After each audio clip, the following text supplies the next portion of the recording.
is Charlie Olson. Hello, my name is John Duffy. Welcome to the Environment TV. This is our weekly news show. In the short time that we have with you right now, there are more environmental topics than we can cover. But we would like to touch on topics that are most interest to you. And it's possible to do that, but only if we have your help. So, if there's a particular story of interest to you, contact us. Or research and write about it. Or Skype. Or send us an audio news report from wherever you are. We hope to shed some light on many environmental issues. And hope that you can join us. So please sit back now and watch this week's weekly news show.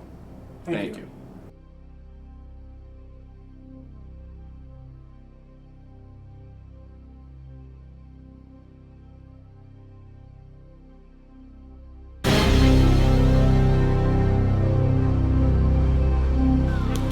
Probably weighed a ton. Even when you cut it back, it probably weighs a ton. Yeah. How's it going? Cut it back. I'll see you next time. Yeah. Come on, buddy. Let's go. Hi, my name is Joseph Abernante. I'm a part of the Mid-Island CSA. It's an organization that is, CSA stands for Community Supported Agriculture. And what that is the community supporting the farmer. And our farmer is located in Andover, New Jersey at Starbright Farms. And we are on the receiving end here in Staten Island at United Methodist Church. We pay for our shares up front. We pay, I believe, $615 up front, and then we pay in the spring, and then later on in the year we get our produce in about June, July. Depending on what the season is like and depending on, how the weather is. Everything ranges from lettuces and leafy greens to squashes and cantaloupe and everything in between. We are here having a good time, as you can see behind us. And we come about once a week. We pick up on Thursdays from 5:30 to 7:30. And we have about 54 members in our CSA this year.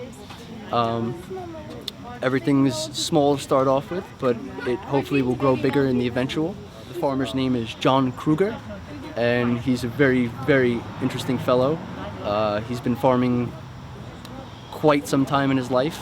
Well, can you tell me when the season actually starts? I guess there's a vegetable season and then a fruit season, or are they both the same? Or? Well, first the vegetable season starts off and you're given an opportunity to join the fruit shares.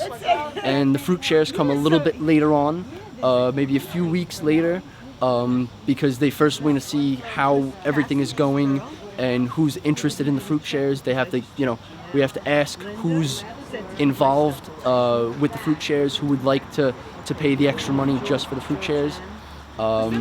If not, you can always opt out of it, but you can't get the fruit shares unless you've had the vegetable shares. Is that in addition to the...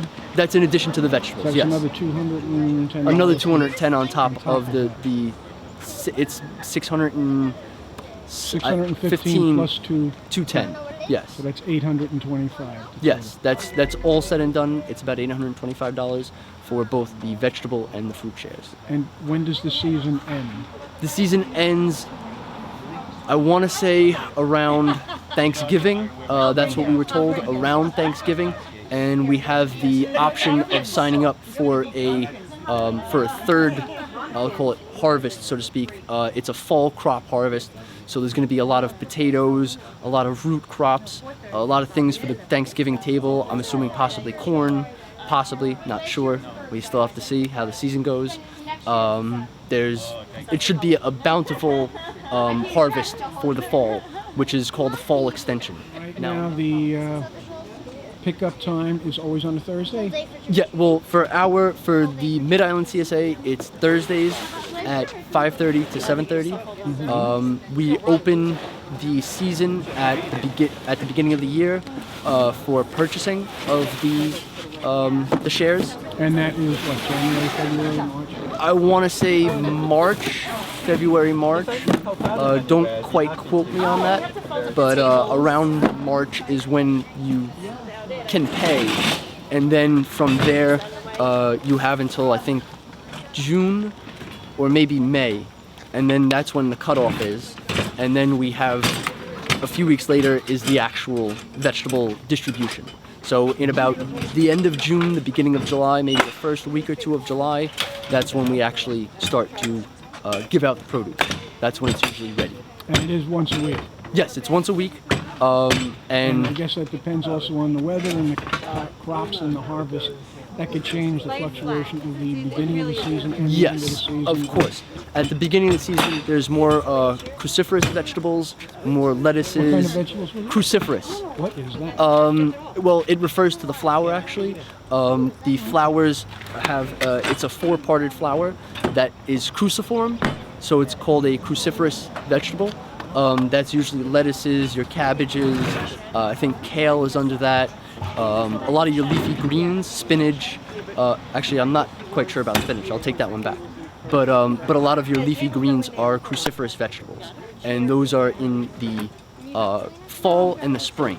But because we've had such an unusual summer, we've been getting vegetables all the way up until now. Is this the first year, the second year? This is the first year. This is the the Mid-Island? first. Yeah, well, for the Mid-Island and even the South Shore CSA. The North Shore CSA has been operating for, I believe, a few years now. I'm not sure how long, maybe 3, maybe 4 years. I know at least 2 years they've been operating, but I want to say a little bit longer than that.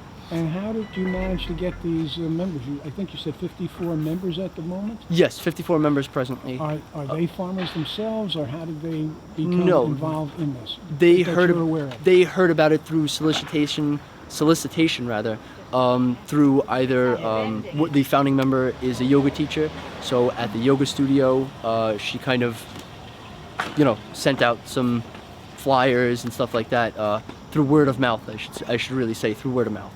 And we put some stuff on Facebook, I believe, but I'm not into the social media, so I'm not too good with any of that. All right. Anything else you want to say to your fellow members of Staten Island, or health people, or? Well, the season opens next year, and I implore you to try some of John's vegetables. I would say everything is organic, or as organic as possible.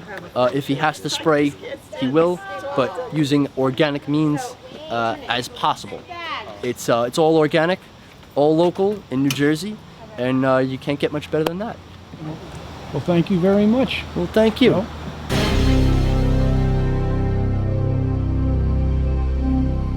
I'm Michael Greenberg, and I'm representing Food and Water Work, where I am working this summer. And I'm here at the CSA because we are a grassroots group that builds our power from having hundreds and hundreds of citizens on our side fighting on behalf of the environment and on behalf of consumers. And so the strategic value of being at places like this is that it enables us to reach out to many people across many different communities. And CSAs are an especially good place since so many of the people who buy CSA shares are also very passionate environmentalists. So anyway, I've been to several CSAs and I've also tabled at other events. And when I do this, I have some petition signatures, and these get sent directly to Governor Cuomo, and they do make a big impact. And in addition to that, we use people's emails and phone numbers to get back in touch with them later, and then we invite them to rallies. And so we really use these to help get people tapped into activism. We use these as opportunities to spread information about fracking. So we have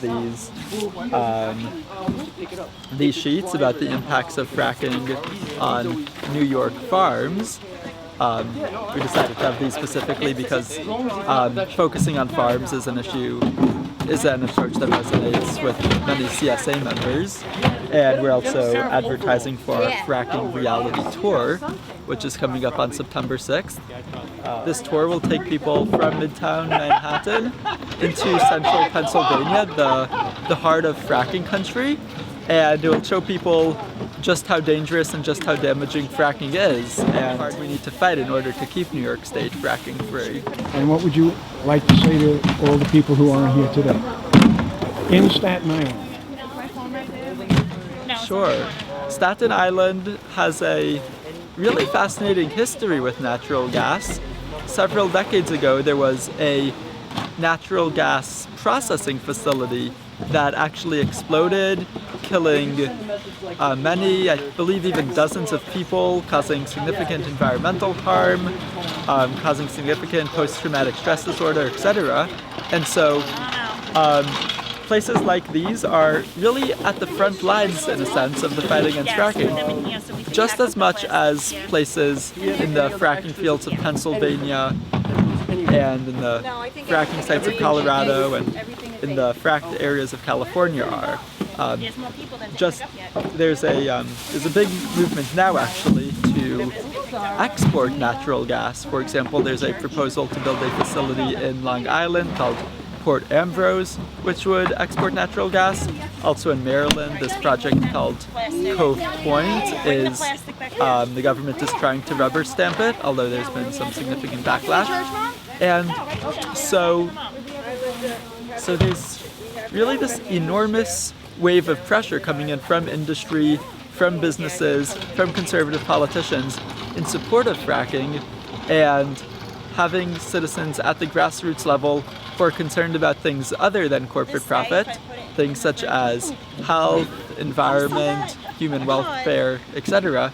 It is absolutely critical to have people like this engaging in the fight in really whatever way they can, from something as simple as signing a petition to attending protests to getting arrested in civil disobedience. Thank you very much. School. To me, like, Sure, thank you. learning about plants is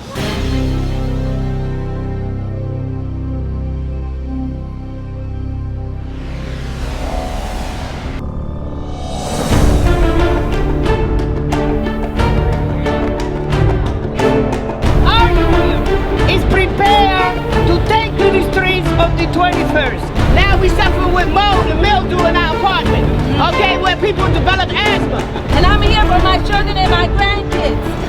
If an environment is polluted, we are here and we are ready to show New York that we are ready to tell the corporate. Are we ready to march? Yeah! Are we ready to march? Yeah! That's great. I stand here as one of the leaders of the Transport Workers Union. I stand here as one of the people who move the trains, the buses that move New York City. We come together as laborers to say to the politicians and to the United Nations that we want clean air. We're tired of the fracking. We're tired of all the things that are destroying our communities. On Wednesday, July 29th, several environmental groups and unions from New York City held a press conference to announce the People's Climate March, a march that is scheduled just 2 days before world leaders attend an important climate summit at the United Nations. We cannot allow corporations to determine to continue screwing up the planet.